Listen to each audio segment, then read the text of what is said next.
என்னோடு கூட நீதிமொழிகளின் புத்தகம் 31 அதிகாரத்திற்கு வேதத்தை திருப்பிக் கொள்ளுங்கள்.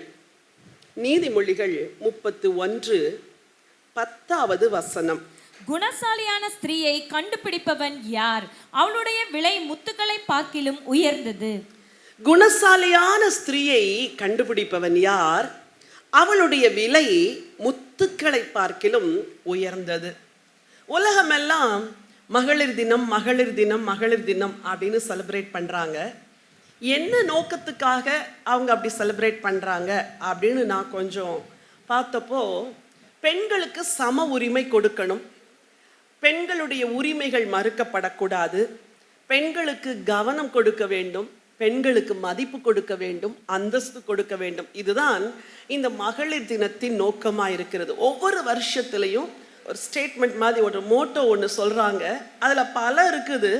Awareness day, civil awareness day, women and girls day, anti sexism day, anti discrimination day. இது மாதிரி ஒரு காரியத்தை ஃபோக்கஸ் பண்ணி அதுதான் ஒவ்வொரு வருஷத்துக்கும் அதை ஒரு ஃபோக்கஸ் பண்ணுறாங்க. இந்த வருஷத்தில் think equal, build smart, innovate for change, இதுதான் உலகமெல்லாம் மகளிர் தினத்துக்கு அவங்க போட்டு வச்சிருக்கிற வார்த்தைகள். சரி, இதனால் நமக்கு என்ன? நமக்கு ஒன்றும் இல்லை. பைபிள் கூட மகளிருக்கு ரொம்ப முக்கியத்துவம் கொடுத்து பல காரியங்களை சொல்லியிருக்குது. பெண்களாகிய நமக்கு ஆண்டவர் என்ன சொல்லியிருக்கிறார் என்பதை நாம் அறிந்து கொள்வோம் என்றால் நம்முடைய வாழ்வே மாறும், நம்முடைய தரிசனமே மாறும், நாம் ஆசீர்வாதமாக மாறுவோம். ஹல்லேலூயா. சரி, இந்த வசனம் சொல்லுது, குணசாலியான ஸ்திரீயை கண்டுபிடிப்பவன் யார்? அவளுடைய விலை முத்துக்களை பார்க்கிலும் விலையேறப்பெற்றது, உயர்ந்தது. Who can find a virtuous woman, for her worth is far above rubies. முத்துக்கள் அப்படின்னு தமிழ்ல சொல்லுது, ஆனா ஆங்கிலத்துல ரூபீஸ் அப்படின்னு சொல்லுது. இந்த ரூபினா என்ன அப்படின்னு நான் கொஞ்சம் படிச்சு பார்த்தேன். ஏன் ஆண்டவர் இந்த ரூபீஸ்க்கு ஒப்பிட்டு இருக்கிறாரு அப்படின்னா, ரூபி ஒரு மினரல். எல்லா மினரல்ஸ்லையுமே ரொம்ப ஹார்டாக இருக்கிற 2 மினரல். நம்பர் 1 டயமண்ட், அதான் ரொம்ப ஹார்டா. Number 2 ruby. இந்த ரூபி எதுக்கு யூஸ் ஆகுதா? நிறைய ஸ்ட்ராங்காக இருக்கிற ராக்கில் பாறைகள் அதை உருவாக்குறதுக்கு தான் இந்த ரூபி பயன்படுதான். அது ஹார்டாக இருக்குது. அதோடைய கலர், நேச்சுரல் கலர் ரெட்டு, ஆனால் வெரி டிரான்ஸ்பேரண்ட். அதில் சில டஸ்டெல்லாம் இருந்துச்சுன்னா அது கொஞ்சம் கலர் மங்கிருமா. அடுத்து இது expensive, hard, red in colour, transparent, expensive. அதே நேரத்தில் கொஞ்சம் ஹீட் பண்ணால் அது ரொம்ப கிளியராக மாறிடுமா. இது ரொம்ப பார்த்துட்டே இருந்தேன். ஆண்டவரே, ஒரு பெண்ணை நீங்கள் எப்படி சொல்கிறீங்க, ஒப்பிடுறீங்க? முத்துக்களை விட, ரூபீஸை விட அவளுடைய விலை உயர்ந்ததுன்னு சொல்லியிருக்கிறீங்க. அப்போ பெண்களை இயற்கையாகவே ஆண்டவர் எப்படி படைச்சிருக்கிறாரு? ஸ்ட்ராங்காக படைச்சிருக்கிறாரு. அப்படிதாங்க. புருஷன்மாரெல்லாம் சில விஷயங்கள்ல ஆடி போயிடுவாங்க, ஆனால் பெண்கள் என்ன செய்வாங்க? பரவாயில்லங்க, கர்த்தர் நமக்கு இருக்கிறாருங்க, வெயிட் பண்ணுவாங்க அப்படி சொல்லி வீட்டை தூக்கிட்டு போன பெண்கள்லாம் இருக்கிறாங்க. ஸ்ட்ராங். நீங்கள் எப்படிப்பட்டவங்க? அதை ஸ்ட்ராங்காக சொல்லுங்களேன் பார்க்கலாம். ஆமாம், விமன்னாலே ஸ்ட்ராங். நம்ம வீக் வெசல்ங்கிறது ஃபிசிக்கலாக தான், ஆனால் மென்டலி நம்மளை கடவுள் எப்படி படைச்சிருக்கிறாரு? ரொம்ப ஸ்ட்ராங்காக படைச்சிருக்கிறார். ஒரு புக்கில் படித்தேன், மென்னுக்கு மெச்சூரிட்டியே சரியாக வர்றது 40 வருஷத்தில் தானா, 40வது வயசில். பெண்களுக்கு 30வது வயசுல வந்துடுதான். அப்போது அந்த 30லேருந்து 40 வயது வரைக்கும் அவர் எப்படி இருப்பார்? கொஞ்சம் இம்மெச்சூர்டாக தான் இருப்பார். நீங்கள் எப்படி இருக்கணும்? கொஞ்சம் மெச்சூர்டாக தான் இருக்கணும். இது நான் சொல்லலை, சயின்டிஸ்ட் ரிசர்ச் பண்ணி சொல்லியிருக்கிறாங்க. அப்போ பெண்ணை படைக்கும் பொழுதே ஆண்டவர் ஸ்ட்ராங்காக படைச்சிருக்கிறார். ஆதியாகமத்து புத்தகத்தை படிச்சுட்டு இருந்தேன். ஆதாம மண்ணிலிருந்து உருவாக்குனார். மண் எப்படி இருக்கும்? சாஃப்டாக இருக்கும். ஆனால் ஏவாளை எங்கேருந்து உருவாக்குனாராம்? அப்படி ஒரு போனை உருவி ஸ்ட்ராங்காக இருக்கிற போன்லேருந்து உருவாக்கி, நீ ஸ்ட்ராங்காக இருக்கணுமா, அவன் வீக்காக இருந்தால் கூட நீ எப்படி இருக்கணும்? ஸ்ட்ராங்காக இருக்கணும். இந்த வீக் அண்ட் ஸ்ட்ராங்காக இருக்கிற 2 பர்சனாலிட்டியை தான் நான் யுனைட் பண்ணி குடும்பமாக வைக்கிறேன் அப்படின்னு கடவுள் நம்மளை படைச்சி வச்சுருக்கிறார். ரூபி டிரான்ஸ்பேரண்டாக இருக்குமா? உங்கள் லைஃப் எப்படி இருக்கணும் சொல்லுங்க? டிரான்ஸ்பேரண்டா இருக்கணும், மறைவா ஒண்ணுமே கிடையாது, எதுலையுமே எனக்கு ஒளிவு மறைவு கிடையாது, என் லைஃப் கிளியர், என் லைஃப் சுத்தம், நான் ரொம்ப டிரான்ஸ்பேரண்டா இருக்கிறேன், அப்படி ஒரு லைஃப். சரி, ரூபி ரெட் கலர்ல இருக்கணும். உங்க லைஃப் எப்படி இருக்கணும் தெரியுமா? இயேசுவின் ரத்தத்தால மூடப்பட்டு, இயேசுவின் ரத்தத்தால கழுவப்பட்டு, எப்பவுமே அந்த ரத்தத்துக்குள்ள பரிசுத்தமா இருக்கணும். உங்க லைஃப் ரொம்ப எக்ஸ்பென்சிவ்னா எவ்வளவு அப்படின்னு சொல்லி நான் பார்த்தப்போ 200 மில்லிகிராம் ரூபியுடைய விலை 8 கோடியாம். அதாவது 0.2 கிராம் ரூபி, அந்த காஸ்ட்லி ரூபியுடைய விலை 8 crore. ஆண்டவர் சொல்றாரு, உங்களுக்கெல்லாம் எத்தனை கிலோ வெயிட் போட்டு பார்த்துக்கோங்க, 60, 70, 80, பிசிக்கலா சொல்லலை நான். ஆனாலும் அவ விலை முத்துக்களை விட விலை உயர்ந்ததுன்னு சொன்னாருன்னா, காடுடைய பார்வையில் யூ ஆர் ப்ரெஷியஸ். பக்கத்தில் பார்த்து சொல்லுங்க, you are precious in God sight அப்படின்னு சொல்லுங்க. நீ ஆண்டவருடைய பார்வையில் விலையேற பெற்றவள், நீ ஆண்டவருடைய பார்வையில் விலையேற பெற்றவள். பல வேளைகளில் நம்ம அன்வாதியா ஃபீல் பண்றோம், நமக்கு ஒர்த் இல்லை, மதிப்பே இல்லை, வந்த வீட்லேயும் மதிப்பு இல்லை, பிறந்த வீட்லேயும் மதிப்பு இல்லை, போற வீட்லேயும் மதிப்பு இல்லை, வேலையிலையும் மதிப்பு இல்லை, எங்கேயுமே மதிப்பு இல்லை. அதனால நம்மளை பத்தியே நம்ம குறைவா நினைக்கிறோம். ஆனா உங்க மதிப்பை கூட்டுறதுக்கு பைபிள் சில ரகசியத்தை சொல்லுது. உங்க மதிப்பை இன்க்ரீஸ் பண்றதுக்கு வேதம் சில ரகசியத்தை சொல்லுது. நான் ஒரு வேத பகுதியை உங்களுக்காக வாசிக்க விரும்புகின்றேன். 1 பேதுரு 3ஆம் அதிகாரத்திற்கு உங்கள் வேதத்தை திருப்பிக் கொள்ளுங்கள். மிக சுருக்கமாய் உங்களோடு கூட சில காரியங்களை பகிர்ந்து கொள்ள விரும்புகின்றேன். 1 வசனம், 2வது வசனம், 3வது வசனம், 4வது வசனம் வாசிக்கலாம். அந்தபடி மனைவிகளே, உங்கள் சொந்த புருஷர்களுக்கு கீழ்ப்படிந்திருங்கள். அப்பொழுது அவர்களில் யாராவது திருவசனத்திற்கு கீழ்ப்படியாதவர்களாய் இருந்தால் பய பக்தியோடு கூடிய உங்கள் கற்புள்ள நடக்கையை அவர்கள் பார்த்து போதனையின்றி மனைவிகளின் நடக்கையினாலேயே ஆதாயப்படுத்தி கொள்ளப்படுவார்கள். மயிரை பின்னி பொன் ஆபரணங்களை அணிந்து உயர்ந்த வஸ்திரங்களை உடுத்திக் கொள்ளுதலாகிய புறம்பான அலங்கரிப்பு உங்களுக்கு அலங்காரமாயிராமல் அழியாத அலங்கரிப்பாய் இருக்கிற சாந்தமும் அமைதலும் உள்ள ஆவியாகிய இருதயத்தில் மறைந்திருக்கிற குணமே உங்களுக்கு அலங்காரமாய் இருக்க கடவது. அதுவே தேவனுடைய பார்வையில் விலையேற பெற்றது. சரி, நீதிமொழிகள் 31:10 படிச்சோம். குணசாலியான ஸ்திரியை கண்டுபிடிப்பவன் யார்? அவளுடைய விலை முத்துக்களை பார்க்கிலும் உயர்ந்தது. சொன்னது யாரு? தேவன் எழுதி வச்சிருக்கிறார். உங்க விலை முத்துக்களை விட உயர்ந்ததான். நான் சொன்னேன், அந்த ரூபியை கொஞ்சம் ஹீட் பண்ணா அதுல இருக்கிற கிளாரிட்டி இன்க்ரீஸ் ஆகுமா. ஸோ இந்த விலையுயர்ந்த முத்து இன்னும் விலையுயர்ந்ததாய் மாறும்படி ஆண்டவர் சில ரிஃபைனிங் ப்ராசஸை வச்சிருக்கிறார். என்ன ப்ராசஸ்? உங்களை ரிஃபைன் பண்ணாம உங்களை உயர்த்தவே மாட்டார். நான் எப்பொழுதும் சொல்வேன், உடைத்து உருவாக்கி அப்புறம் தான் என்ன செய்வார்?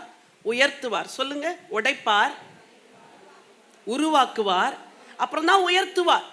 நம்ம நினைக்கிறோம் உடனே உயர்த்திடுவார்னோ, எந்த ஒரு பெண்ணையும் ஆண்டவர் உடைக்கிறார், உருவாக்குகிறார், அப்புறம் தான் உயர்த்துகிறார். உலகத்தில் உள்ள பெண்கள் வாழ்க்கையில எதையெல்லாமோ விலையேற பெற்றதுன்னு நினைக்கிறாங்க. ஆனா ஆவிக்குரிய பெண்கள் ஆகிய ஸ்பிரிச்சுவல் விமன் ஆகிய உங்களை பார்த்து நான் சொல்றேன், நீங்க உங்க ஃபோக்கஸை ஆண்டவர் பார்வையில எது விலையேற பெற்றது என்று சொல்லி திருப்பிட்டீங்கன்னா, உண்மையா சொல்றேன், இந்த பூமியில நீங்க வாழ்கிற ஒவ்வொரு வருஷமும் உங்களுக்கு விலையேற பெற்ற வருஷங்கள். ஹல்லேலூயா. இங்க வசனம் சொல்லுது, அந்தபடி மனைவிகளே. இங்க யங்ஸ்டர்ஸும் இருக்கிறீங்க, எல்லாருக்கும் பேச விரும்புகிறேன். மனைவிகளே, உங்கள் சொந்த புருஷருக்கு என்ன செய்யுங்கள்? கீழ்ப்படியுங்கள். அப்புறம் அப்பொழுது அவர்களில் யாராவது திருவசனத்திற்கு கீழ்ப்படியாதவர்களா இருந்தால் பயபக்தியோடு கூடிய உங்கள் கற்புள்ள நடக்கை. இந்த முதல் வசனத்துல உங்களை விலையேற பெற்றவர்களாய் மாற்றுகிற ஃபர்ஸ்ட் சீக்ரெட் எது தெரியுமா? ஸ்பிரிச்சுவல் விமன், ஆவிக்குரிய பெண்களே, நீங்க விலையேற பெற்றவங்க. உங்களை விலையேற பெற்றதா மாற்றுறது கீழ்ப்படிதல் தான். எது சொல்லுங்க? கீழ்ப்படிதல் தான் மேற்படிக்கு முதல் படின்னு சொல்லுவாங்க. இங்க ஒரு குடும்பத்துல உங்களை விலையேற பெற்றவங்களா மாற்றுறது எதுனா கீழ்ப்படிதல். நான் கேட்கிறேன், யாருக்கு கீழ்ப்படிவோம் சொல்லுங்க பார்க்கலாம். பொதுவா யாருக்கு கீழ்ப்படிவோம்? பெரியவங்க எல்லாருக்குமா கீழ்ப்படுறீங்க? உங்க பிள்ளைங்க எல்லாம் அவங்களுக்கு கீழ்ப்படியவா செய்யறாங்க? அப்பாவுக்கு எல்லாருமா கீழ்ப்படுறாங்க? அம்மாவுக்கு எல்லாருமா கீழ்ப்படுறாங்க? வேலை செய்யற இடத்துல எல்லாருமா கீழ்ப்படுறாங்க?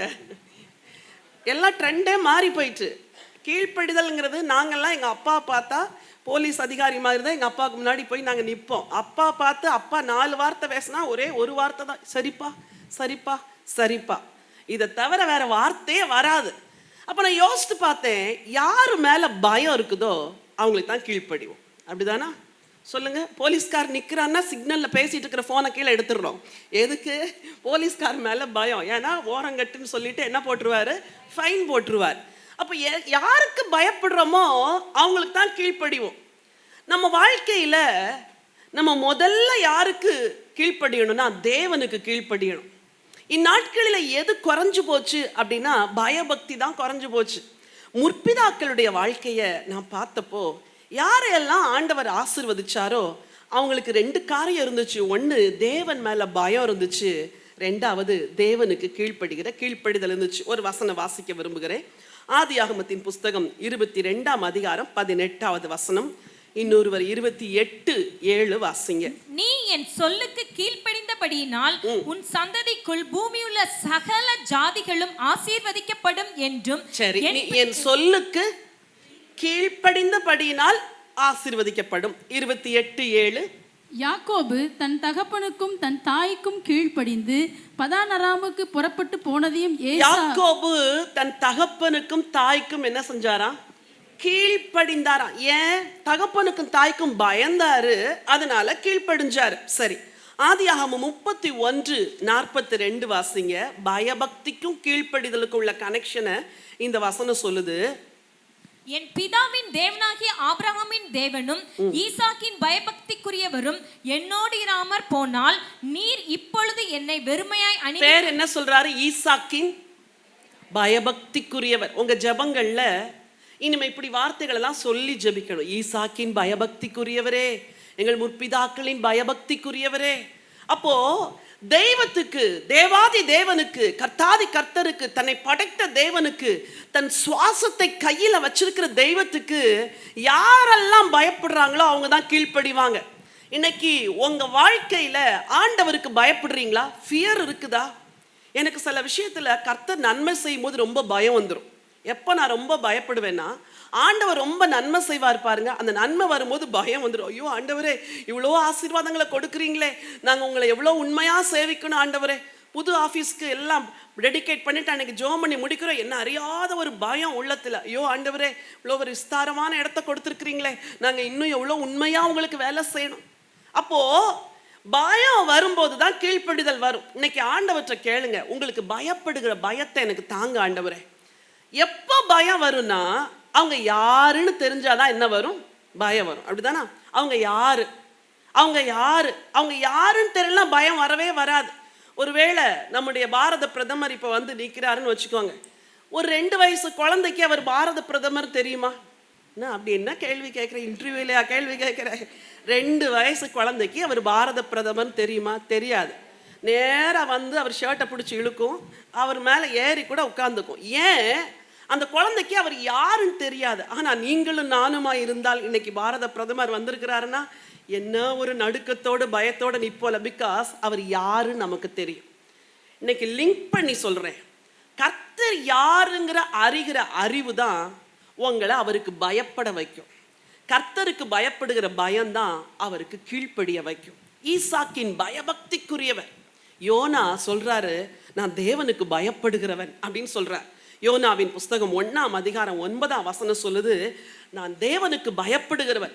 எபிரேயர் 11:7 சொல்லுது, நோவா பயபக்தி உள்ளவனாகி தன் குடும்பத்தை ரட்சிக்க பேழையை உண்டு பண்ணினார். சகோதரிகளே, உங்களை விலையேற பெற்றவங்களா மாத்துறது உங்க படிப்பு கிடையாது, உங்க அழகு கிடையாது, உங்க அந்தஸ்து கிடையாது, உங்க வீட்டில் இருக்கிற சொத்து கிடையாது, உங்களோட இருக்கிற மக்கள் பலனும் கிடையாது.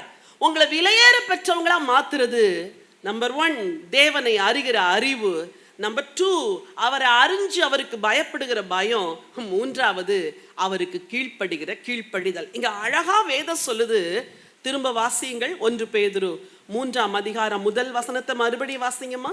அந்தபடி மனைவிகளே, உங்கள் சொந்த புருஷர்களுக்கு கீழ்ப்படிந்திருங்கள். அப்பொழுது அவர்களில் யாராவது திருவசனத்திற்கு கீழ்ப்படியாதவர்களாய் இருந்தால் பயபக்தியோடு கூடிய இந்த பயபக்தி ஒண்ணு தேவன் மேல இருக்கணும், ரெண்டாவது யார் மேல இருக்கணும்? கணவன் மேல இருக்கணும்னு நான் சொல்லல, வேதம் சொல்லுது. இப்ப பயபக்தியா இருக்குது. ஏய் மோசஸ், யாரை கூப்பிடுறாங்க? மத்தா புருஷனை கூப்பிடுறாங்க. எப்படி பேரு பரவாயில்ல, கூப்பிட்டுட்டு போங்க. ஆனா ஒரு பயம் இருக்கணும், ஒரு பக்தி இருக்கணும்னு வேதம் சொல்லுது. ஆவிக்குரிய பெண்ணுக்கு எது அழகு தெரியுமா? ரெஸ்பெக்ட். கணவனுக்கு கொடுக்கிற ரெஸ்பெக்டும் கணவன் மேல வச்சிருக்கிற பக்தியும் தான் இங்க நம்மளை விலையேற பெற்றவர்களா மாற்றுதான். பேதுரு எழுதும் பொழுது அழகா சொல்றாரு, இப்படி நீங்க செஞ்சீங்கன்னா உங்க கற்புள்ள நடக்கை பார்த்து, ப்ராமிஸ் அடுத்த வசனத்துல வருது, போதனையின்றி மனைவிகளின் நடக்கையினாலேயே ஆதாயப்படுத்தி கொல்லப்படுவார்கள். இன்னைக்கு புருஷன் ரட்சிக்கப்படலன்னு எத்தனையோ பேர் கண்ணீர் விடுறீங்களே, உங்களுக்கு ஒரு நம்பிக்கையின் வார்த்தை சொல்றேன். நீங்க பயபக்தியோடு கூட தேவனுக்கும் புருஷனுக்கும் கீழ்ப்படிஞ்சு நடந்தா போதனையே இல்லாம நீங்க ஆதாயப்படுத்திக்குவீங்களாம். It's a promise. எனக்கு இந்த வசனத்தை எத்தனையோ முறை வாசிச்சிருக்கிறேன். ஆனா இந்த வாரம் வாசிக்கும் போது என் கண்கள் திறக்கப்பட்டுச்சு. புருஷன் ரட்சிக்கப்பட மாட்டாரு, இவர் திருந்தவே மாட்டாரு, இவர் மாறவே மாட்டார் அப்படின்னு நினைச்சீங்கன்னா உங்களுக்கு ஒரு ப்ராமிஸ் இருக்குது. நீ ஆதாயப்படுத்தி கொள்ளுவாய், அவரை ஆதாயப்படுத்துவாய். எதனால? உன் பயபக்தியோடு கூடிய நடக்கையினால. இன்னைக்கு ஆண்டவற்றை கேளுங்க, அப்பா நான் முதல்ல உங்களுக்கு பயப்படணும், ரெண்டாவது என் புருஷனை கூட நான் ரொம்ப ரெஸ்பெக்ட் பண்ணி ஒரு பயத்தோடு நான் அவருக்கு கீழ்ப்படியக்கூடிய ஒரு இருதயத்தை தாங்க. வேதம் அதை எதிர்பார்க்குது, அதை விலையேற பெற்றது அப்படின்னு சொல்லு. இன்னைக்கு குடும்ப உறவுகள் எல்லாம் ரொம்ப சாதாரணமாக பிரிவு வந்துடுது. கோவம் தான் உடனே முதல்ல தாலியை கழட்டி வீசுறது தான் வேலை. எத்தனை பெண்கள் எப்படி செய்கிறாங்க தெரியுமா? முதல் வேலை கழுத்தில் போட்டிருக்க தாலியை கழட்டி, நீ ஏன் தாலி போட்ட, ஏன் வீசுற, அப்போ அதுக்கு என்ன வேல்யூ? It's a covenant.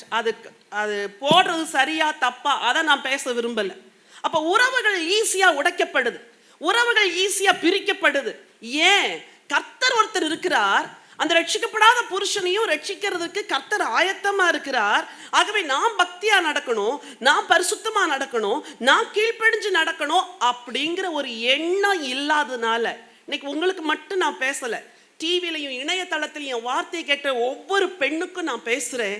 உன் புருஷனை நீ ஆதாயப்படுத்தி கொள்ளுவாய் அப்படின்னு பைபிள் சொல்லுது. நீங்க செய்ய வேண்டியது கீழ்ப்படிங்க, பயபக்தியோடு நடங்க. நீங்க கேட்கலாம், அவர் குடிச்சிட்டு வராரு, அவர் வெறிச்சிட்டு வராரு, அவருக்கு இன்னொரு பெண்ணோட கனெக்ஷன் இருக்குது, அப்போ நான் எப்படி அவரை ரெஸ்பெக்ட் பண்றது? அதெல்லாம் தெரியாது. வசனம் சொல்லுது, அம்மா அவர் துன்மார்க்கர் தான், அவர் ரட்சிக்கப்படலை தான், ஆனா நீ பக்தியா நடந்தா உன் பக்தி நிமித்தம், உன் கீழ்ப்படுதல் நிமித்தம் நான் ரட்சிக்கிறேன் அப்படிங்கிறார். இதுதான் வழி. நீங்கள் யார்? விலையேற பெற்றவர்கள். சொல்லுங்க, உங்களை விலையேற பெற்றதா மாற்றுறது எது தெரியுமா? உங்க கீழ்ப்படிதல் தான். உங்க கீழ்ப்படிதலை பிள்ளைங்க பார்க்குறாங்க, உங்க கீழ்ப்படிதலை சமுதாயம் பார்க்குது, உங்க கீழ்ப்படிதலை உங்க குடும்பம் பார்க்குது. அது சொல்லுது, அவ சரியா இருக்கிறா, அவ பக்தியா இருக்கிறா, அதனால ஆண்டவர் நிச்சயம் ரட்சிப்பார். ரெண்டாவதாக, இந்த விலையேற பெற்ற பெண்களுக்கு ஆண்டவர் கொடுக்கிற அடுத்து ஒரு அடையாளம், அதே வசன வாசிங்க, பயபக்தியோடு கூடிய உங்கள் கற்புள்ள நடக்கை அவர்கள் பார்த்து. என்ன நடக்கையா? சொல்லுங்க, என்ன நடக்கை? கற்புள்ள நடக்கை, பரிசுத்தமுள்ள ஒரு நடக்கை. இந்த கற்புங்கிற வார்த்தை பெண்களுக்கும் சொல்லப்படுது, ஆண்களுக்கும் சொல்லப்படுது. வாசிக்கலாம், 2 கொரிந்தியர் 11ஆம் அதிகாரம் 2வது வசனம் வாசிங்க.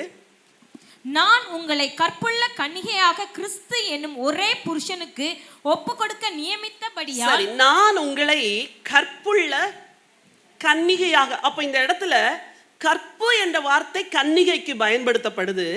கற்புள்ள கன்னிகையாக கிறிஸ்து என்ற ஒரே புருஷனுக்கு.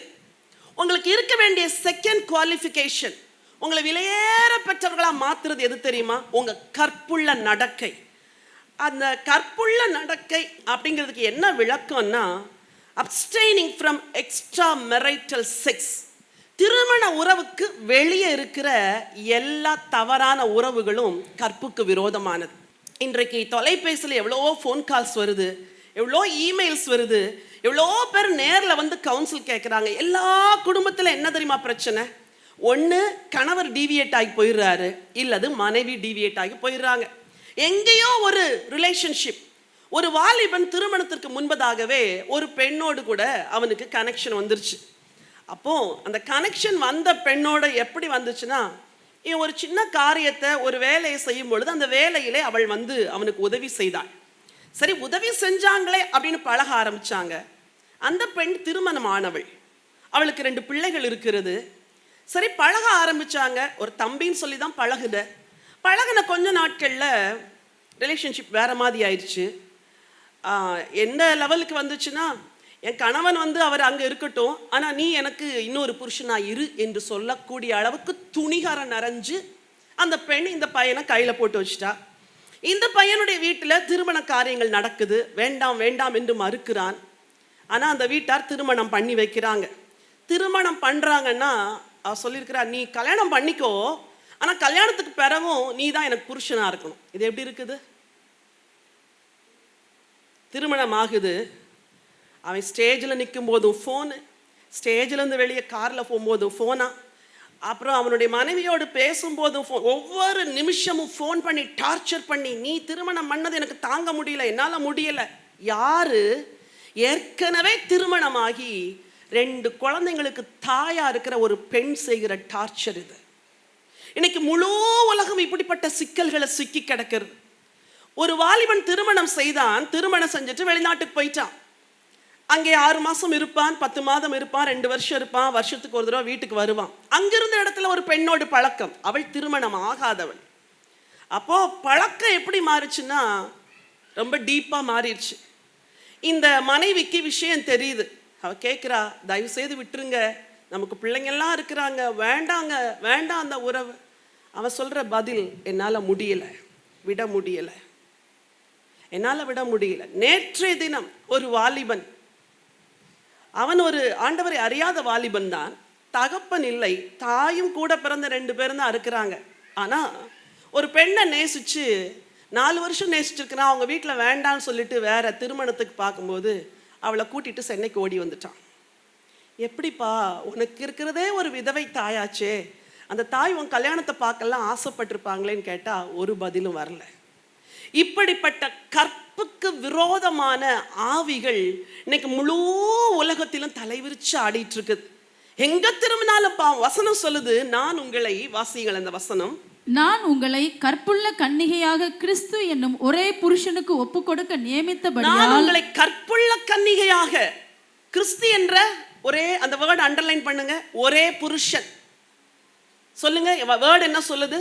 இது நான் உங்களுக்கு பேசுறேனா, இந்த பிரச்சனைகளை சிக்கி கிடக்கிறவங்களுக்கு பேசுறேனா எனக்கு தெரியாது. கற்புன்னா என்னன்னா ஒரே புருஷன்.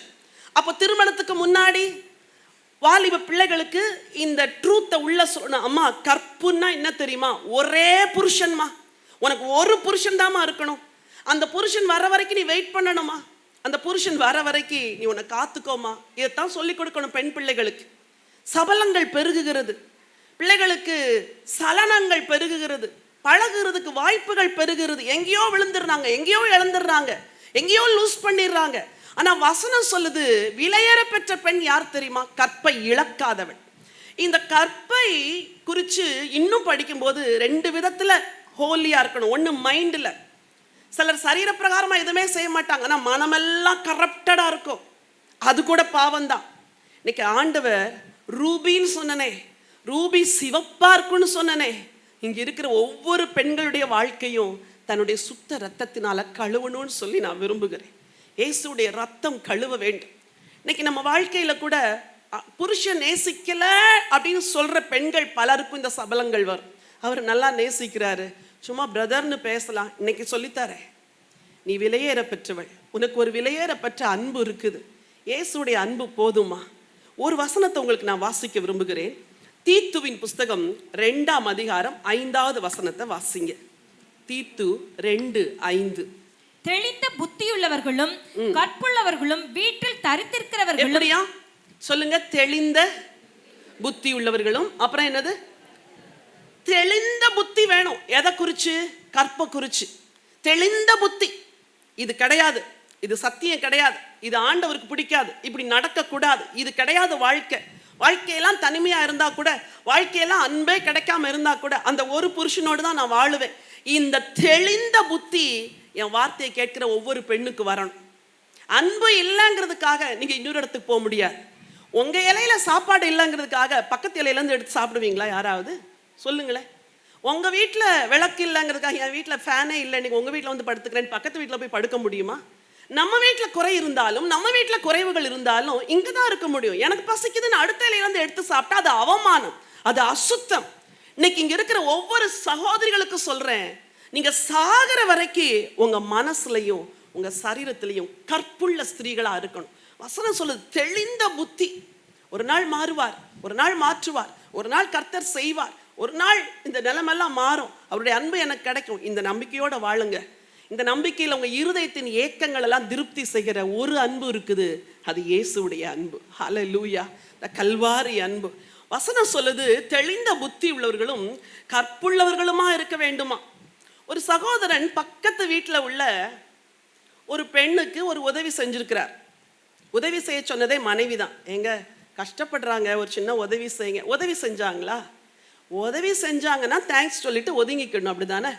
உதவி செஞ்சதுனால உறவுகள் வளர ஆரம்பிச்சது. அண்ணன்ட்டு பேச ஆரம்பிச்சாங்க, அன்பா பேச ஆரம்பிச்சாங்க. அந்த பெண்ணால ரெசிஸ்ட் பண்ணவே முடியல. இப்போ அவரை பார்க்காமலே இருக்க முடியலன்னு ஒரு ஸ்டேஜ் வந்துருச்சு. விஷயம் மனைவிக்கு தெரிஞ்ச உடனே நம்ம தானே உதவி செய்ய சொன்னோம், ஆனால் இன்னைக்கு நிலைமை இப்படி ஆயிட்டேன்னு கணவன்கிட்ட சொல்லி, எங்க இனிமேல் நீங்கள் என்ன செய்யக்கூடாது, அவங்களோட பேசக்கூடாதுன்னு ஸ்டாப் பண்ணியாச்சு. இந்த பெண் சொல்றா, என்னால் முடியவே இல்லை. இது எப்படி இருக்குது? இதுக்கு பேர் தெளிந்த புத்தியா? அவன் இன்னொருவளுடைய புருஷன் அல்லவா, அவளுக்கு ஒரு குடும்பம் இருக்குதே, நீ போய் எப்படி அவரை பார்க்காம இருக்க முடியல, பேசாம இருக்க முடியலன்னு சொல்லுவேன். நான் ஏன் இதை பேசுறேன்னா, சமீப நாட்டில் இதை போல பிரச்சனைகளும் இஷ்யூஸ் தான் வருது தீர்க்கப்படுறதுக்கும் ஆலோசனைக்கும். அப்போ உங்களை சொல்றேன், இதை போல பிரச்சனைகளோட உங்கள்கிட்ட வருவாங்க பாருங்க, அவங்களுக்கு தெளிவா நீங்க புத்தி சொல்ல பழகணும். இதுதாம்மா வசனம், இப்படித்தாம்மா வாழ்க்கை இருக்கணும், இதுதாம்மா பரிசுத்தம். வாலிப பிள்ளைகள் ஆகட்டும், திருமணமான பெண்கள் ஆகட்டும், பாவங்களை பார்க்கும்போது, பலவீனங்களை பார்க்கும்போது கண்டம் பண்ணி ஒதுக்கி தள்ளிடாதீங்க. கூப்பிட்டு அன்பா பேசி, நோ நீ செய்யறது தப்பு, விட்டுரு, வந்துரு, ஏசுற்றவா, அவர் அன்பு இருக்குது. ஆண்டவருக்குள்ள நடத்துறதுக்கு நீங்க படிக்கணும். அதுக்கு தான் இதை சொல்லித்தாரேன். குணசாலியான ஸ்திரீ ஆண்டவருடைய பார்வையில் விலையேற பெற்றவள். மும்பை போயிருக்கும் பொழுது ஒரு சகோதரியை சந்தித்து பேசினேன். அப்போ அவங்க சொன்னாங்க, அக்கா, அநேக வாலிபர்கள் இங்கிருந்து சென்னைக்கு வந்து பெண்களை திருமணம் செய்து கொள்கிறார்கள் நேசித்து. இந்த பெண்களை கூப்பிட்டு கொண்டு மும்பைக்கு வந்து விடுகிறார்கள். மும்பையில் வந்த உடனே ஒரு வாரம் கூட இருக்க மாட்டாங்க, அந்த பெண்களை கொண்டு பாவம் செய்கிற விடுதியில் விட்டுறாங்க. 18 வயதிலிருந்து 22 வயது வரைக்கும் இருக்கிற பெண்களுக்கு விலை 1 கோடி. அதுக்கு மேலே போச்சுன்னா 75 லட்சம், அப்புறம் 50 லட்சம். எப்படின்னா வாழ்க்கையெல்லாம் அங்கே அடிமையாயிரணும். அந்த விடுதி போலீஸின் பாதுகாப்போடு நடக்கிற விடுதி. ரூமை விட்டு வெளியவே போக முடியாது. உள்ளே போனவுடன் அந்த பெண் அந்த எல்லா பாவத்துக்கும் உடன்படணும். அவள் ஆயுளெல்லாம் அங்கே தான் கிடக்கணும். அவளுக்கு விலை என்ன? 1 கோடி. சில பெண்களுக்கு 50 லட்சம். இப்படி வாலிபர்கள் இங்கு வந்து திருமணம் செஞ்சு அங்கு கொண்டு விற்று சம்பாதிக்கிறாங்க. எங்கள் ஊழியத்தில் ஒரு ஊழியம், அந்த பெண்களெல்லாம் ரெஸ்கியூ பண்ணி வெளியே எடுத்துட்டு வரோம்.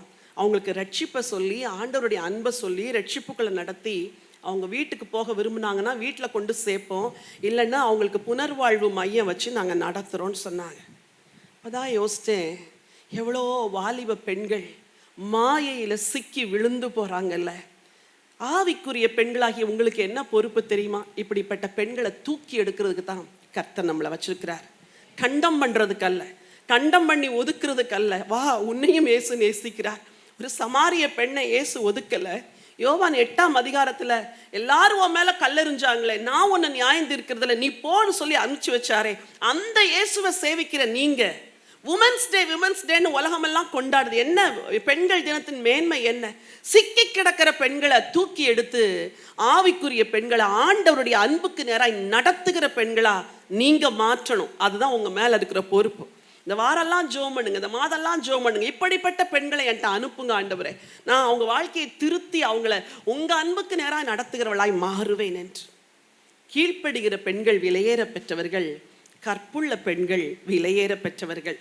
அதே அதிகாரத்துல இன்னொரு முக்கியமான காரியத்தை குறிச்சும் வேதம் சொல்லுது, வாசிக்கலாம். மயிரை பின்னி பொன் ஆபரணங்களை அணிந்து உயர்ந்த வஸ்திரங்களை உடுத்திக் கொள்ளுதலாகிய புறம்பான அலங்கரிப்பு உங்களுக்கு அலங்காரமாய் இராமல் அழியாத அலங்கரிப்பாய் இருக்கிற சாந்தமும் அமைதலும் உள்ள ஆவியாகிய இருதயத்தில் சரி, மூன்றாவது விலையேற பெற்ற பெண்ணின் அலங்காரம். முதல்ல என்ன சொன்னேன்? எந்த பெண் விலையேற பெற்றவள்? கீழ்ப்படுகிற பெண். இரண்டாவது யார் விலையேற பெற்றவள்? ஆண்டவர் பார்வையில் கற்புள்ள பெண். மூன்றாவது அழகா வசனம் சொல்லுது, மயிரை பின்னி பொன்னாபரணங்களை அணிந்து உயர்ந்த வஸ்திரங்களை உடுத்தி கொள்ளுதலாகிய புறம்பான அலங்கரிப்பு உங்களுக்கு அலங்காரமாய் இராமல். அப்படின்னா பைபிள் ஒரு கோடு போடுது, உனக்கு எது அலங்காரமா இருக்கணும், எது அலங்காரமா இருக்கக்கூடாது. இன்னைக்கு பெண்களாகிய உங்களுக்கு, அதிலும் ஆவிக்குரிய பெண்களாகிய உங்களுக்கு இந்த கோடு தெரியணும். எப்படி உடுத்தணும், எப்படி உடுத்தக்கூடாது. சிலர் கேட்பாங்க லேடிஸ் மீட்டிங்கில் கொஸ்டின் ஆன்சர் டைமில், ஜீன்ஸ் போடலாமா, டிஷர்ட் போடலாமா, சில வேற மாதிரிலாம் கேள்விகளெல்லாம் வரும். உடை எதற்காக கொடுக்கப்படுகிறது சொல்லுங்க? சரீரத்தை மறைக்கிறதுக்கு. அதுக்கு தான் உடை. நீ எந்த ட்ரெஸ்னாலும் போடு, உன் சரீரத்தை மறைக்குதா அந்த ட்ரெஸ்ஸை போட்டுக்கோ. அப்போ நீங்கள் கேட்கலாம், அப்போது சாரி கட்டாமல் ஜீன்ஸ் எல்லாம் போட்டுக்கலாமா? அது கலாச்சாரம்னு ஒன்று இருக்குது, அந்த கலாச்சாரத்தை நம்ம ஃபாலோ பண்ணணும். இந்திய கலாச்சாரம் ஒரு ட்ரெஸ்ஸை ரெக்கமெண்ட் பண்ணுதான், நீங்கள் அது போடலாம், பேண்ட்டும் போட்டுக்கலாம். ஆனால் அது உடம்பை மறைக்காத உடையாக இருந்தால் கர்த்தர் அதை வெறுக்கிறார். சரி, இங்க வசனம் சொல்லுது, இன்னொரு வசனத்தை வாசிக்க விரும்புகிறேன். நீதிமொழிகள் 31:25 வாசிங்க. அவள் உடை பலமும் அலங்காரமுமாய் இருக்கிறது. அவளுடைய உடை எப்படி இருக்குதா சொல்லுங்க? அலங்கரிக்கலாமா, மேக்கப் பண்ணலாமா, லிப்ஸ்டிக் போடலாமா, ஐப்ரோ பிளக் பண்ணலாமா, இப்படியெல்லாம் சில கேள்விகள் இன்னைக்கு நிறைய பேர் கேட்குறாங்க. வசனம் சொல்லுது, அவள் உடை பலமா இருக்குதான், அப்புறம் எப்படி இருக்குதா அலங்கார். அப்போ அலங்கரிப்பது தப்பு இல்லை. எப்படி அலங்கரிக்கணும்? தேவ பக்தி உள்ள பெண்கள் என்று சொல்லிக் கொள்ளுகிற பெண்களுக்கு ஏற்றபடி அப்படின்னு ஒரு இடத்துல இருக்குது. அப்போ உங்க டெக்கரேஷன் எப்படி இருக்கணும்? உங்களை பார்த்த உடனே நகைக்கடைக்கு அட்வர்டைஸ்மெண்ட் கொடுக்குற ஆள் மாதிரி நீங்க இருக்கக்கூடாது. கல்யாணத்துக்கு போறீங்க, இது சும்மா ஓப்பனாக பேசுகிறேன், பெண்களாக இருக்கிறதுனால கொஞ்சம் ப்ராக்டிக்கல் இஷ்யூஸ் எல்லாம் பேச வேண்டியது இருக்குது. எவ்வளவு நகை போடலாம் சிஸ்டர், பீரோவில் 100 பவுன் வச்சுருக்கிறேன், எங்கே தான் போட்டு போகிறது? ஒவ்வொரு கல்யாணத்துக்கும் ஒவ்வொன்றா போடு. ஒரே கல்யாணத்துக்கு ஏன் 6 செயினை போட்டு போகிற? உன்னை பார்க்கும்போது சர்ச்சிலையும் மீட்டிங்லேயும் ஆவியில் நிரம்பி நீ ஜெபிக்கிற உன்னை கல்யாண வீட்டில் நகைக்கடை பொம்மை மாதிரி யாராவது பார்த்தாங்கன்னா உன்னை தேவ பக்தி உள்ள பெண்ணு சொல்லுவாங்களா? சொல்லுங்க. சில கல்யாண வீட்டில் சிலரை போய் பார்த்து அசந்தே போயிடுவேன். என்ன ஆண்டவரே, இப்படியா ஆண்டவரே? போட்டுக்கோங்க, கூட ஒரு செயின் போட்டுக்கோங்க, கூட ஒரு பேங்கிள் போட்டுக்கோங்க. ஆனால் அதில் ஒரு தேவ பக்தி விளங்கட்டும். 20 வளையல் போட்டுக்கிட்டு போகணுன்னு அவசியம் இருக்குதா? எக்ஸ்ட்ராவாக இருந்தால் போய் எங்கன்னா சர்ச்சு கட்டது கொடுங்க, இல்லாட்டி ஊழியத்துக்கு கொடுங்க, இருக்கிற தூக்கி அப்படி கொடுங்க. எல்லாத்துக்கும் நீங்கள் எக்ஸ்போஸ் பண்ணணும்னு கிடையாது. ட்ரெஸ்ஸு எதுக்கு போடுறோம்? கவர் பண்ணுறதுக்கு. எக்ஸ்போஸ் பண்ணக்கூடாது. டாப்புக்கு ஒரு நீளம் இருக்குன்னா அந்த நீளத்துக்கு இருக்கணும், அப்பதான் டாப்புடைய பர்பஸே ஃபுல்ஃபில் ஆகுது. பாட்டத்துக்கு ஒரு நீளம் இருக்குதுன்னா அந்த நீளத்துக்கு போடணும். நைட் ட்ரெஸ்ஸை வெளியே போட்டு சுத்திட்டு இருக்க கூடாது. வீட்டுக்குள்ள போடுற ட்ரெஸ்ஸை 4 பேர் வர இடத்துல போட்டுட்டு இருக்க கூடாது. இவைகளெல்லாம் சின்ன சின்ன சில ஒழுங்குகள். பெண்கள் சரீரத்தை மறைச்சு உடுத்தணும். எந்த டாப்பை போட்டா கூட பாடி கவர் ஆகுதா? இந்திய கலாச்சாரம், இந்திய ஆண்களுடைய மனது வெளிநாட்டு ஆண்களுடைய மனது போல இருக்காது. ஆனால் இன்னொன்று சொல்கிறேன், உலகமெல்லாம் எல்லா ஆண்களுக்கும் ஒரே மனசு தான் இருக்குது. நீ இடர பண்ணுகிற மாதிரி உடைய உடுத்துனா நீ தேவ பக்தி உள்ள பெண் கிடையாது. உங்கள் கேர்ள்ஸ்க்கு சொல்லிக் கொடுக்கணும். சல்வார் போடுறியா, அழகாக மேலே ஷாலை போடு, ஒழுங்காக பின் பண்ணிட்டு போ, சொல்லிக் கொடுங்க. இப்போ லெகிங்ஸ்னு ஒன்று போடுறோம் இல்லையா? ஏன் லெகிங்ஸ் போடுறோம்? அது எப்போ போடுறாங்கன்னா மற்ற கண்ட்ரீஸில் இந்த தேர்மல் வேருக்காக வந்தது தான் லெகிங்ஸ். நீங்கள் லெகிங்ஸ் போடுங்க. எப்போ போடணும்னா நல்லா கீழே வரைக்கும் ஒரு டாப் இருக்கும் பாருங்க, அதை போட்டுட்டு லெகிங்ஸ் போடுங்க. ஸ்பிளிட்டை வச்சுக்கிட்டு நீங்கள் லெகிங்ஸ் போடக்கூடாது. அதில் மேரிடு சிலர்லாம் 2 வீலரில் போகும்போது நான் பார்ப்பேன், ஓப்பனாக சொல்கிறேன், மனசு உடையும். ஏன் ஆண்டவரே இந்த பிள்ளைங்களுக்கு தெரியல ஆண்டவரே? உங்கள் ட்ரெஸ் கோடு பேட்டர்ன் எல்லாம் கொஞ்சம் ஒரே ஒரு வேர்டு தான் உங்களுக்கு நான் சொல்கிறேன். உங்கள் ட்ரெஸ்ஸை பார்த்து உங்களை தேவ பக்தி உள்ள பெண் அப்படின்னு சொல்கிற எந்த ட்ரெஸ்ஸையும் போடுங்க, எந்த ட்ரெஸ்ஸையும் போடுங்க. Purpose should get fulfilled. அவளோட அலங்காரமாக இருக்கணுமா? அடுத்த வசனம் வாசிங்க. அடுத்த வசனம் 4வது வசனம். அழியாத அலங்கரிப்பாய் இருக்கிற சாந்தமும் அமைதலும் உள்ள ஆவியாகிய இருதயத்தில் மறைந்திருக்கிற குணம். ஒன்ன ஃபோக்கஸ் பண்றாரு எக்ஸ்டர்னலா, இன்னொன்னு ஃபோக்கஸ் பண்றாரு இன்டர்னலா. ஒரு வெட்டிங்க்கு போயிருந்தேன்.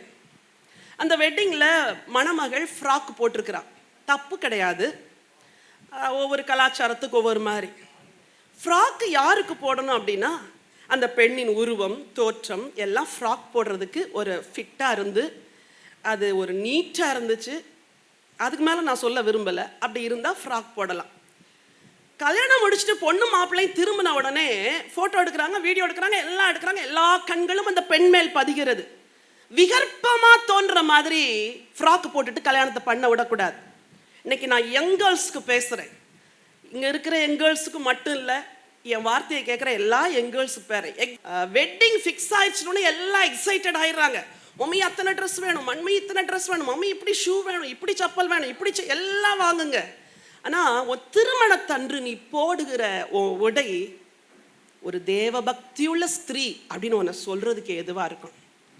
உன் சரீரம் மறைக்கப்பட்டு உன் அழகு மூடப்பட்டு அது கண்ணியத்துக்குரியதாக இருந்தால் எந்த ட்ரெஸ் ஆனாலும் கல்யாணத்துக்கு போட்டுக்கோங்க. மதர்ஸ், உங்களுக்கு கூட சொல்கிறேன், உங்கள் பொண்ணுக்கு சின்னதுலேருந்தே சொல்லி கொடுத்தோம்மா, நீ தின் ஃபிகர் கிடையாது, உன் பாடி வேற மாதிரி இருக்குது, உனக்கு கல்யாணத்துக்கு மம்மி சாரி தான் கட்டதுக்குன்னு விரும்புகிறேன் அப்படின்னு சொல்லி அழகா கண்ணியமாக உங்கள் பொண்ணுடைய கல்யாணங்களை நடத்துங்க. இதுதான் கர்த்தர் விரும்புகிற அலங்காரம்.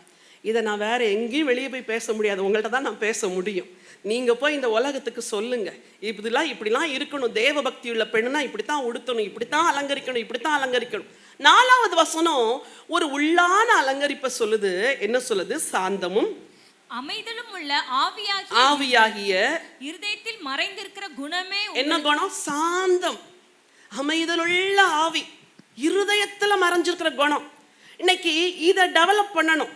உங்கள் வீட்டில் ஒரு சிசி கேமரா வச்சு காலையில் 6 மணிலிருந்து ராத்திரி 10 மணி வரைக்கும் நடக்கிற நாடகங்களை கேப்சர் பண்ணி எடிட் பண்ணி போட்டால் அடுத்த மாதம் யாருமே இந்த உபவாச ஜெபத்துக்கு வரமாட்டீங்க. இல்லை, நம்ம எல்லாரும் பலவீன பாண்டங்கள் தான், வீட்டில் கத்துற ஆட்கள் தான். நான் வீட்டில் கத்தவே மாட்டேன்னு ஒரு தேவதூதன் கூட இங்கே இல்லை. அப்படி கத்தவே மாட்டேன்னு சொல்கிற ஒரு தேவதூதன் கூட இங்கே கிடையாது. நானும் ஷவுட் பண்ணுறேன், எல்லாரும் ஷவுட் பண்ணுறோம். குறைவுகளையும் ஒழுங்கீனங்களையும் பார்க்கும்போது நமக்கு பொறுக்க முடியல, சரிப்படுத்துகிறோம். ஆனால் இது எல்லாத்துக்கும் மேலே சாந்தம், என்னது? அமைதலுள்ள ஒரு ஆவி. இது பரிசுத்த ஆவியானவர் தருகிற ஒரு ஸ்பிரிட். ஹோலி ஸ்பிரிட் இதை தந்து நீங்கள் உள்ளே வாங்கிட்டீங்கன்னா என்னதான் சுற்றிலும் அலை மோதினாலும் புயல் வீசினாலும் நீங்கள் காமாக இருப்பீங்க, சாந்தமாக இருப்பீங்க. பிள்ளைங்க சில காரியங்களை செய்யும் போது எல்லா மதஸ்க்கும் எரிச்சல் வருது, கோபம், ஏண்டா இப்படி பண்ற, ஏண்டி இப்படி பண்ற அப்படிலாம் கேட்குறீங்க. ஆனால் உள்ள ஒரு ஸ்பிரிட் இருக்கு பாருங்க, அந்த ஸ்பிரிட் காமாக இருக்கணும்.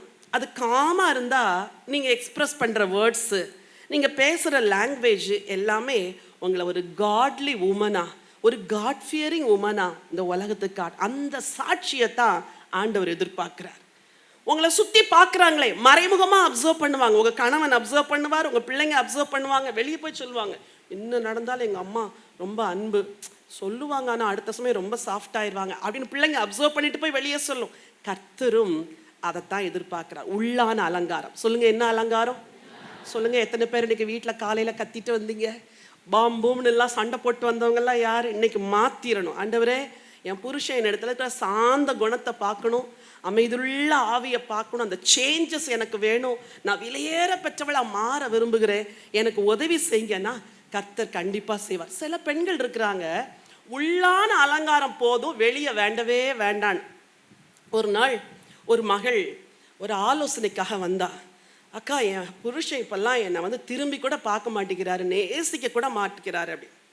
நானும் விசாரிச்சு, அவள் அழகாக இருக்கிறா, நல்லா இருக்கிறா. அப்புறம் தான் அவளை கீனாக கவனிச்சு பார்த்தா, அவள் உடுத்திருந்த உடை ஒரு ப்ளீஸிங்காகவே இல்லை. ஹஸ்பண்ட் கொண்டாந்து விட்டுட்டு போயிருக்கிறாரு, ஜபம் பண்ணணும்னு சொல்லிட்டு வந்திருக்கிறா. ஹஸ்பண்ட் போயிட்டாரு. ஹஸ்பண்டை பார்த்தா ஹேண்ட்ஸமாக இருக்கிறாரு. இந்த அம்மா எப்படி இருக்கிறாங்க? நான் சொன்னேன், இங்கே வா, முதல்ல நீ தலை சீவுறதை மாற்று, நீ உடுத்துறதை மாற்று. நீ ஜுவல்ஸ் போடுவியா? போட மாட்டேன் காக்கா, இந்த மஞ்சள் கயிறு மட்டும்தான் போட்டிருப்பேன்.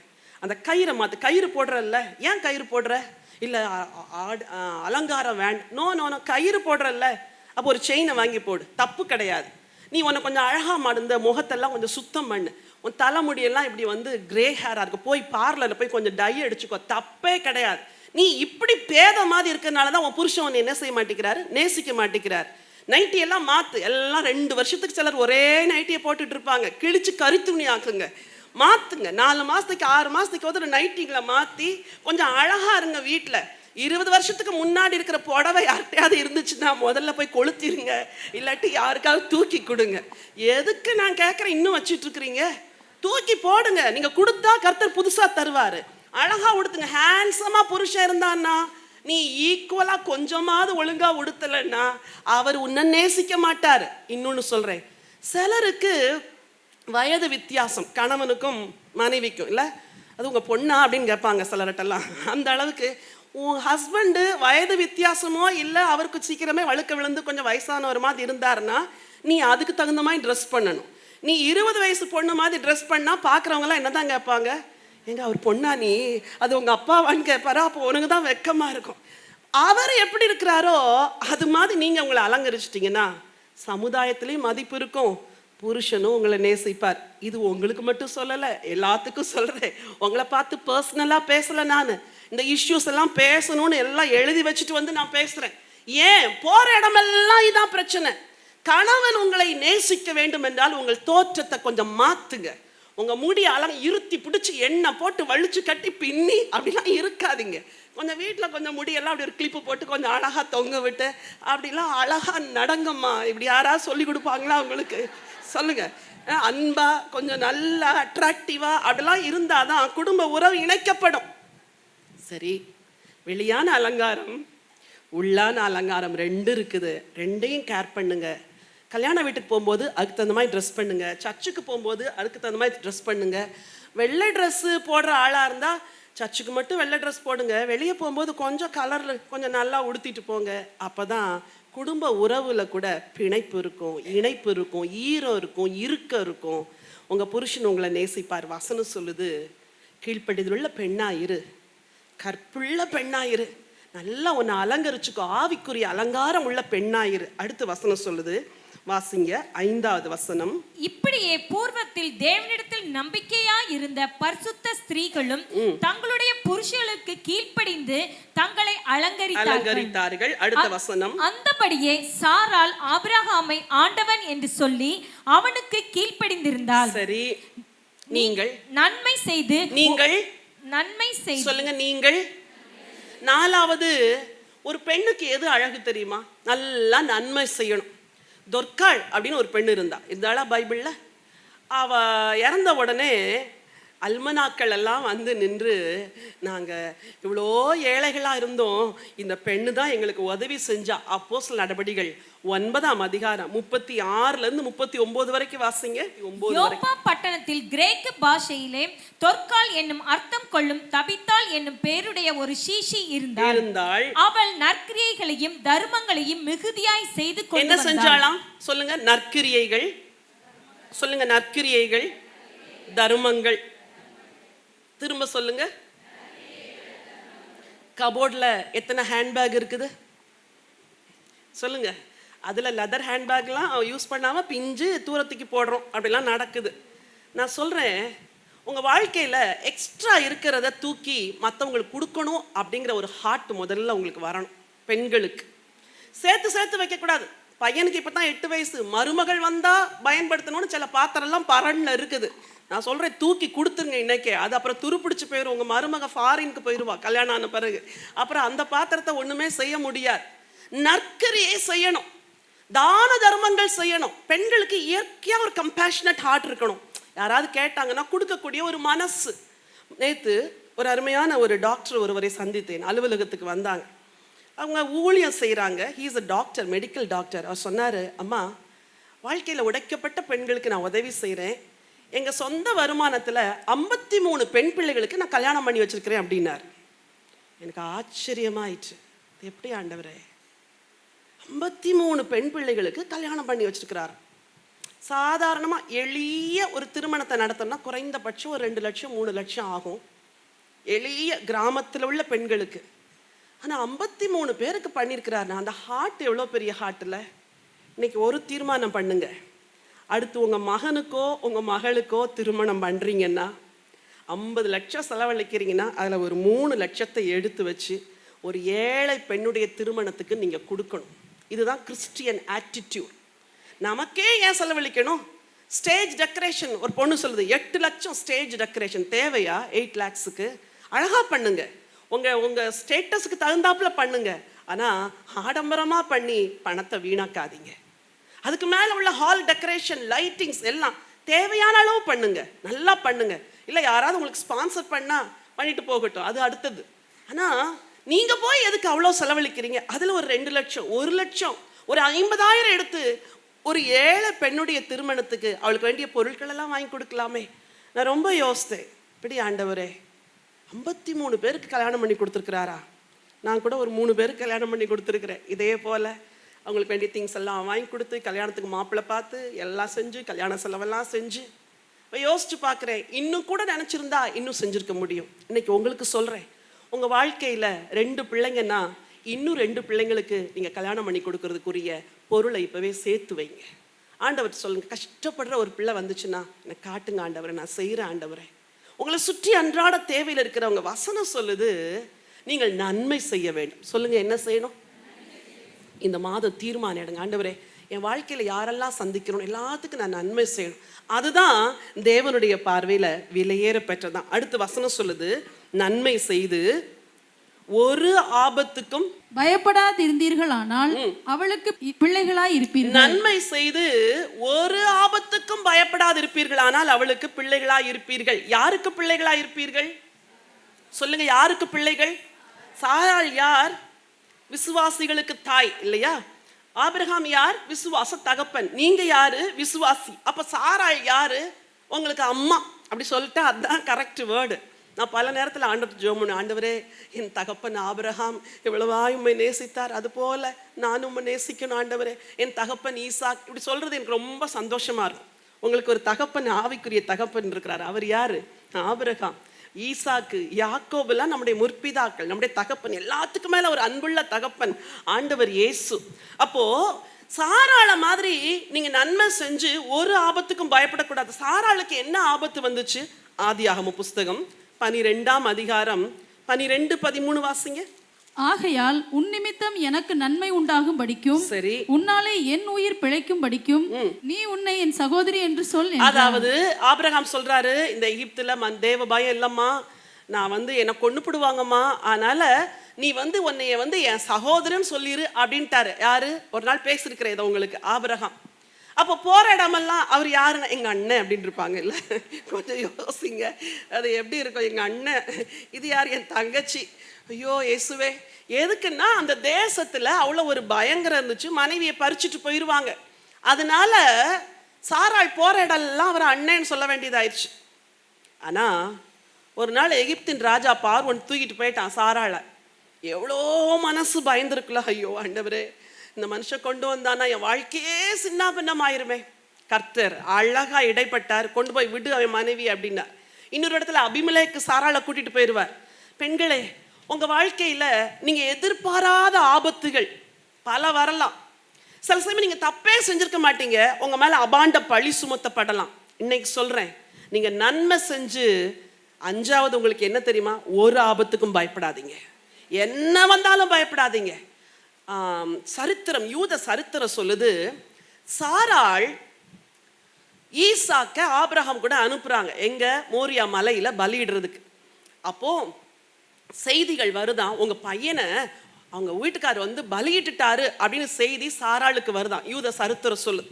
அப்போ சாராள் அழுது புலம்பி வீதி வழியாய் ஓடி, என் மகனே என் மகனே, இத்தனை வருஷம் கழிச்சு கடவுள் உன்னை கொடுத்தாரே, உன்னை நான் இழந்துட்டனோன்னு அழுது புலம்பி தவிச்சிட்டு இருக்க நேரத்துல திரும்ப ஒரு செய்தி வந்துச்சான், இல்லை இல்லை ஈசாக்கு மரிக்கல, உயிரோடு இருக்கிறார். இது ஒரு சரித்திரம். அப்ப நான் யோசித்து பார்த்தேன், அந்த சாராளுடைய மனநிலைமை எப்படி இருந்திருக்கும்? ஒரே பிள்ளை, இத்தனை வருஷம் கழிச்சு பிறந்த பிள்ளை. இன்னைக்கு நான் சொல்றேன், உங்க பிள்ளைகளை குறித்து ஏதோ ஒரு ஆபத்து, பயப்படாதீங்க. திருமணமாகி கல்யாணம் ஆகி பிள்ளைங்களே இல்லைன்னா பயப்படாதீங்க. உங்க பிள்ளைங்களுக்கு வியாதி வந்துச்சா பயப்படாதீங்க.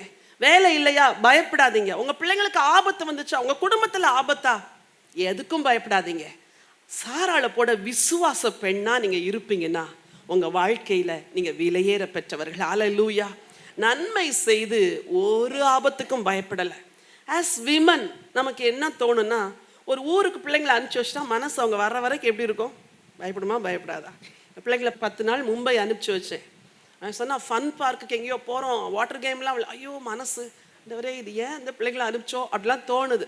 வர்ற வரைக்கும் ஜெபம், ஆண்டவரே பத்திரமா கொண்டு வாங்க, பத்திரமா கொண்டு வாங்க. இல்லை அதுங்க எங்கே போய் செல்ஃபி எடுக்கிறேன்ட்டு போய் எங்கேயாவது போய் நிற்கும். இல்லை அப்படிதான் நடக்குது அந்த நாட்களில். ஆனால் வசனம் சொல்லுது, நீ ஒரு ஆபத்துக்கும் பயப்படாத, உன்னை காக்கிற ஒரு தேவன் இருக்கிறார், உன் விசுவாசத்தை கனம் பண்ணுகிற ஒரு தேவன் இருக்கிறார். தனக்கு மலடின்னு ஒரு பேரு நிலைச்சிருமோ அப்படின்னு சொல்லி அவ கதறினப்போ எபிரேயர் 11:11 அழகா சொல்லுது. அந்த ஒரு வசனத்தை மட்டும் வாசித்து முடிக்க விரும்புகிறேன். வாசிங்கம்மா. விசுவாசத்தினாலே சாராளும் வாக்குத்தத்தம் பண்ணினவர் உண்மையுள்ளவர் என்றெண்ணி கர்ப்பந்தரிக்க பலனடைந்து வயது சென்றவளாய் இருந்தும் பிள்ளை பெற்றார். வயது சென்றவளாய் இருந்தும் பிள்ளை பெற்ற. உங்க வாழ்க்கையில தாமதமாகலாம், விசுவாசிங்க, ஆண்டவர் உங்களுக்கு பெரிய காரியத்தை செய்வார். ஆண்டவருடைய பார்வையில விலையேற பெற்ற பெண்ணுடைய 5 ஒரு தன்மைகள் இன்னைக்கு உங்களுக்கு சொன்னேன். 1, அந்த பெண் கீழ்ப்படுகிற தேவ பயமுள்ள பெண்ணா இருக்கணும். 2வது, அவள் கற்புள்ள பெண்ணா இருக்கணும். 3வது, தேவ பக்தியுள்ள ஸ்திரீன்னு சொல்ற ஸ்திரீக்கு ஏற்றபடி உள்ளும் புறமும் தன்னை அலங்கரித்துக் கொள்ளுகிற பெண்ணா இருக்க வேண்டும். 4வது, நன்மை செய்கிற பெண்ணா இருக்கணும். 5வது, எதுக்குமே பயப்படாத விசுவாச பெண்ணா இருக்கணும். விசுவாசத்துல சோர்ந்து போய் வந்தீங்களா? எப்படி நடக்கும், இது எப்படி வாய்க்கும், எப்படி முடிப்பேன், கடனை எப்படி அடைப்பேன்? நான் சொல்றேன், பயப்படாதீங்க. ஒரு தேவன் உங்களுக்கு இருக்கிறார். உங்களை அழைத்த ஆண்டவர் உண்மை உள்ளவர். குணசாலியான ஸ்திரியை தன் பார்வையில் விலையேற பெற்ற பெண் என்று நினைக்கிற ஒரு தேவன் இருக்கிறார். வசனம் சொல்லுது, அந்த ஒரு வசனத்தை வாசித்து முடிக்க விரும்புகிறேன். நீதிமொழிகளின் புஸ்தகம் 31ஆம் அதிகாரம் கடைசி ஓரிரு வசனங்கள் வாசிங்க. அநேகம் பெண்கள் குணசாலிகளாய் இருந்ததுண்டு, நீயோ அவர்கள் எல்லாருக்கும் மேற்பட்டவள் என்று அவளை புகழுகிறான். சரி.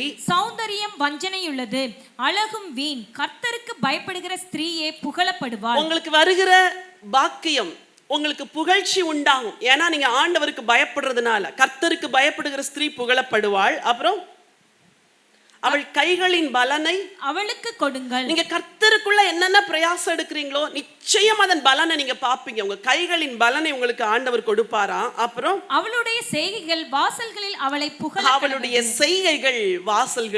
அவளை புகழ கடவுள். உயிரோடு இருக்கும்போது புகழ்ச்சி, சாவப்பெட்டியில நம்மளை வைக்கும் போது, நான் இப்பெல்லாம் அதுக்கெல்லாம் ஜெபிக்கிறேன், ஆண்டவரே என்னை சவப்பெட்டியில் வைக்கிற நாளில் ஒரு தீங்கான காரியத்தை யாரும் சொல்லிடக்கூடாது ஆண்டவரே. நல்லா ஓடுனா, ஆண்டவருக்காக வாழ்ந்தா, ஆத்மாதான் செஞ்சா, அப்படி சாட்சி வரணும் ஆண்டவரே.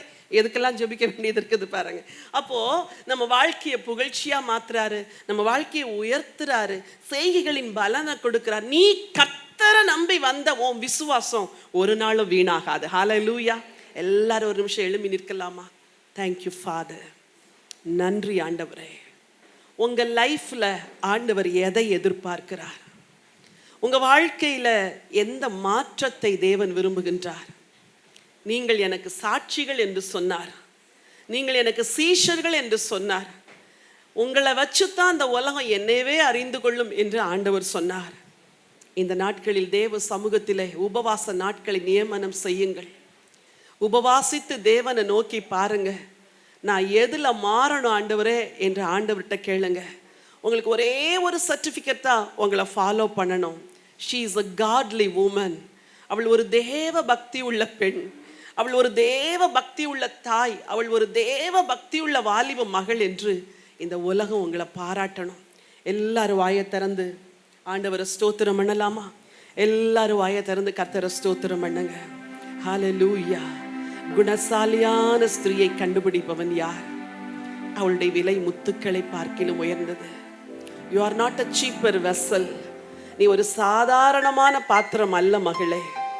உன்னை பலர் உதவாக்கரை என்று சொல்லியிருக்கலாம், நீ வேஸ்ட்னு சொல்லியிருக்கலாம், உனக்கு படிப்பும் இல்லை, அழகும் இல்லை, தாளந்தும் இல்லை, எதுவும் இல்லைன்னு சொல்லியிருக்கலாம். ஆனால் உன் ஆண்டவர் உன்னை விலையேற பெற்றவளாய் பார்க்கிறாரே. ஓ தேங்க்யூ ஃபாதர். வாயை திறந்து ஆண்டவற்றை கேளுங்க. உங்களை அறிகிற அறிவை எனக்கு தாங்க ஆண்டவரே. உங்களுக்கு பயப்படுகிற பயத்தை எனக்கு தாங்க. நீங்க யாருன்னு நான் அறிஞ்சிட்டா நான் எப்படிப்பா பயப்படாம இருப்பேன்?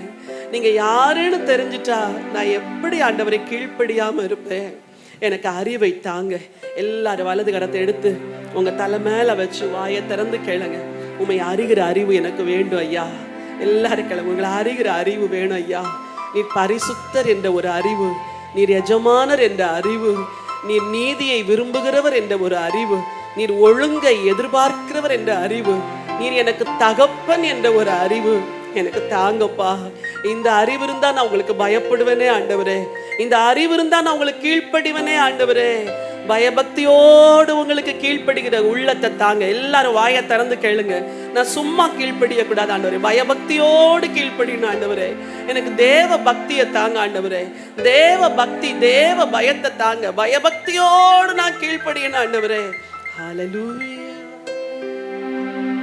கற்புள்ள பெண்களாய் நாம் வாழ கர்த்தர் எதிர்பார்க்கிறார். கரை திரை இல்லாத ஒரு மனைவியாய் கிறிஸ்து என்ற மணவாளனுக்கு நம்மை தேவன் ஆயத்தப்படுத்தி கொண்டிருக்கிறாரே. வாயை திறந்து கேளுங்க. வாழ்க்கையில என்ன குறை இருந்தாலும் மன்னிச்சிருங்க ஆண்டவரே. நான் ஒரு நாளும் சோதனைகளுக்கு இடம் கொடுக்க கூடாது ஆண்டவரே.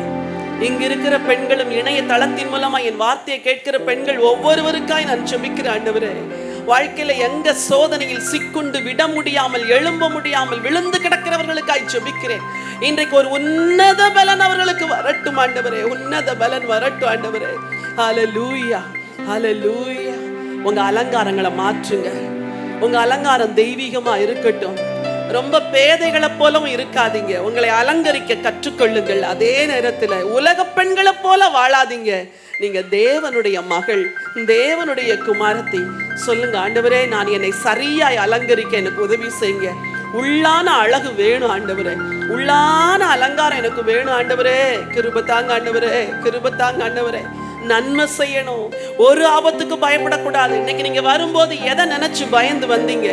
எதை நினைச்சு கலங்கி வந்தீங்க? கர்த்தர் சொல்லுகிறார், நீ ஒரு ஆபத்துக்கும் பயப்படாதே. உன் குடும்பத்தை நான் பொறுப்பெடுத்து நடத்துகிற தேவன். ஹல்லேலூயா.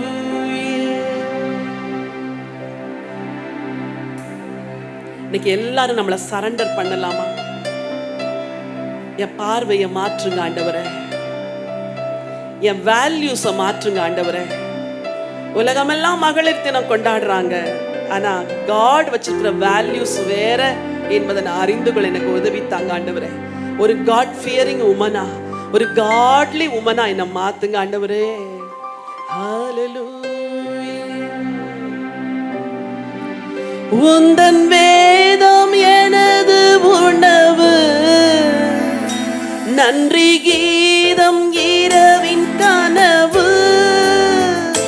உந்தன் வேதம் எனது உணவு, நன்றி கீதம் இரவின் கனவு. உந்தன் பாதம் போதும் எனக்கு, அது தானே அணையா விளக்கு. உந்தன் பாதம் போதும் எனக்கு, அது தானே அணையா விளக்கு. மகிமை மாட்சிமை மாவேந்தன் உமக்கே. எல்லாரும் சொல்லுங்களேன். மகிமை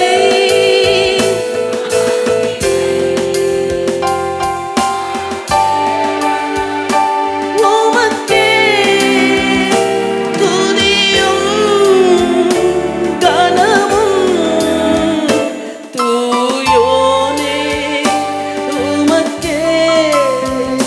துதியும் கனமும் தூயோனே உமக்கே.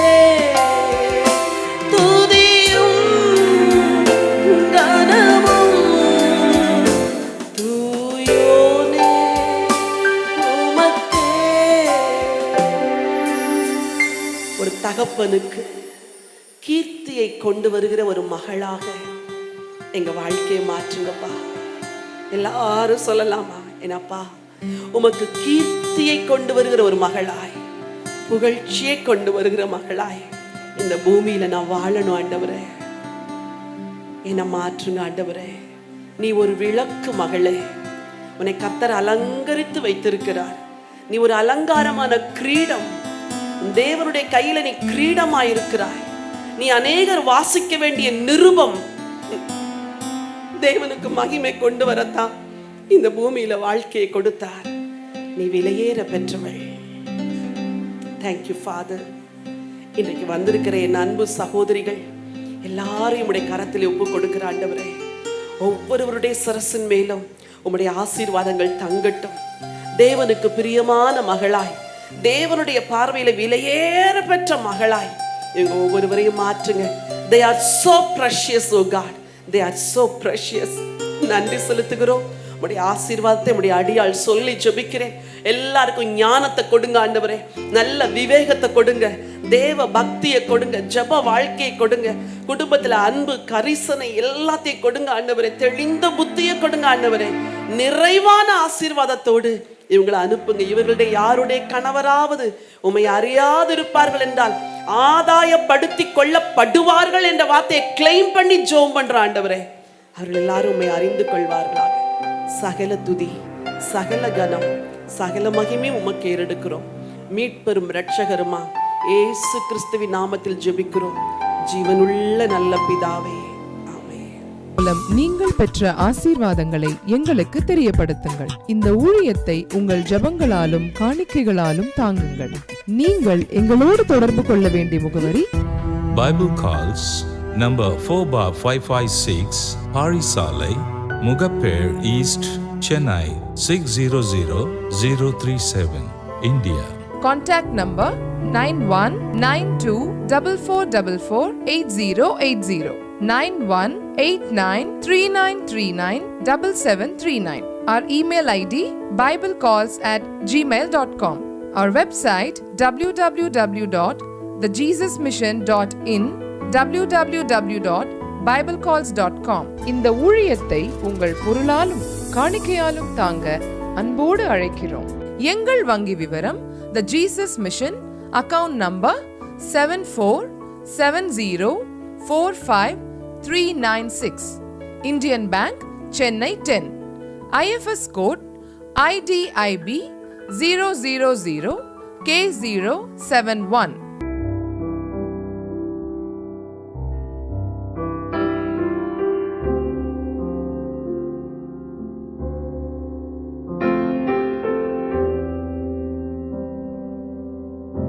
எமது நிகழ்ச்சிகளை தொடர்ந்து பைபிள் டிவி வெப் டிவியிலும் காணத் தவறாதீர்கள். Website www.bibletv.tv. இறைவன் இயேசு உங்களை ஆசீர்வதித்து காப்பாராக.